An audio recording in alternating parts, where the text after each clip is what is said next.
Here we go with a set of notes on animal systems.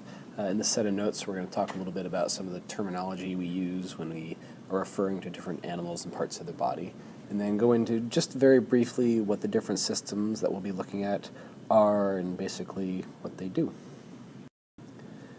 As we're looking at these systems and all the different organisms that we dissect, it's helpful to know some terminology that you will probably see in your dissection handouts, or I'll use when I'm describing how organs relate to one another. So these are basically just directional terms that you use, and you can refer to this picture here.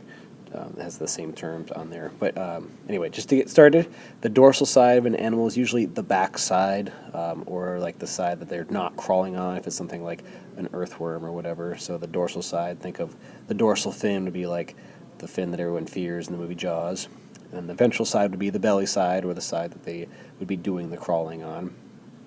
Anterior, think of like ante means before, antes means before. The anterior end is towards the head, right, if they have a head. Not all organisms do, that makes it a little bit more problematic. And then posterior would be the opposite, that would be away from the head, usually towards the tail. And then one term that we'll talk about a lot is this called cephalization. Ceph basically means brain or head. So cephalization means having a well-defined head, and within that head, of course, you have the brain. And so we usually see this in organisms that have bilateral symmetry, which we talked about last time. So to begin with, the first system we'll talk about is just the circulatory or the respiratory system. This is going to be the heart and lungs, basically, or the heart and gills if you talk about something that lives underwater. And we'll be looking at the heart a lot, especially when we're comparing different organisms.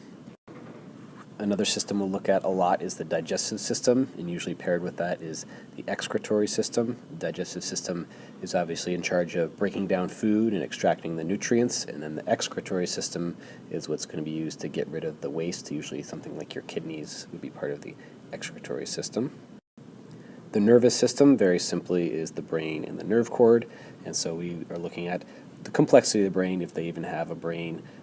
And then most of the organisms we look at have a nerve cord, and then where that nerve cord is it a dorsal or is it a ventral nerve cord? These sorts of things make a difference. And then finally, we spend a lot of time looking at the reproductive organs, also called the gonads, and just a really important distinction here. Gonads is a unisex term.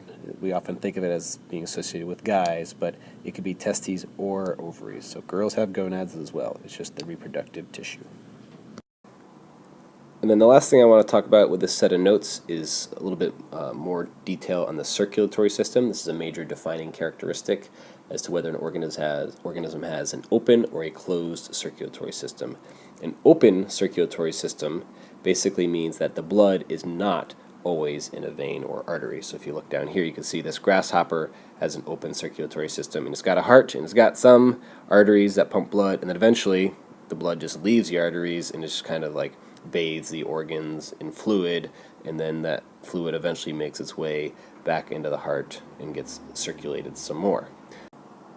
This particular type of circulatory system, though, does have some advantages and disadvantages. Basically, what's going on is the blood that has oxygen is mixing with used blood or deoxygenated blood, and so this is basically like diluting the oxygenated blood, which may reduce activity levels if the organism doesn't have any adaptations to overcome that. The advantage, though, is there's basically like less plumbing for the organism to make and to maintain, so it's a little bit easier that way, but you may have, like I said, reduced oxygen levels, which could reduce activity levels.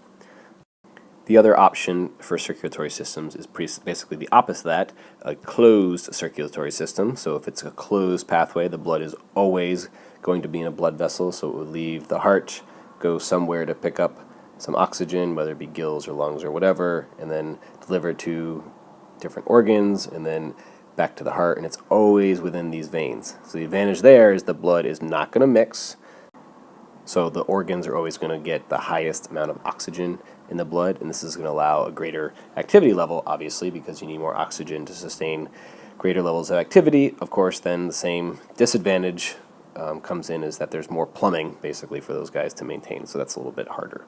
So with that, that is the end of our notes on Intro to Animals.